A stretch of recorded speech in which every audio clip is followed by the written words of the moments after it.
आज माझ्यासोबत असं काही होईल हे मला कधी वाटतच नाही. Cinematic, drone, SFX, comedy, tech इतक्या सगळ्या गोष्टी तोंड मारून आज मी पाय घालतोय ब्लॉगिंग मध्ये.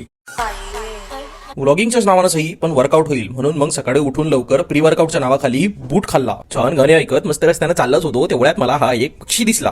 वाटलं हा रामरामबाई साराने सारखा मोर असणार, पण हा तर लांडोर निघाला. आणि पहिल्याच दिवशी मी उच्चांक मोडत 108 मीटर रनिंग करून टाईट झालेलं टी-शर्ट ढिलं करून आलोय. हे कोणी म्हणणार नाही की आईनं वाढत्या अंगाचं घेऊन दिलं होतं. आणि बाई आजपासून गणपती बसणार आहेत म्हणून एका ट्रान्झिशन सोबत आंघोळ केली, नाही तर आईनं लय लाता आणल्या असत्या. पण हेल्दी खायचं म्हणून आज सफरचंद खाल्ला. मला सांगणार नाही की तो सडत होता म्हणून आई म्हणे कुत्र्या टाकल्यापेक्षा तू खाऊन घे, हा उरेल तुम्ही खाऊन घ्या. मग आपली कॉन्टिनेंटलची टी काढून मी गेलो डेकोरेशनचं सामान आणायला, डेकोरेशन केलं.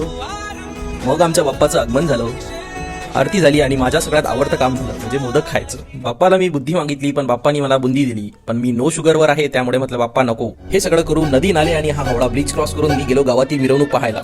या पावसाच्या हजेरीमुळे सगळे गणपती झाकलेले होते आणि येताना मला काय दिसलं, मंदिरावर तर रायटिंग टाकलेली आहे. हे का टाकली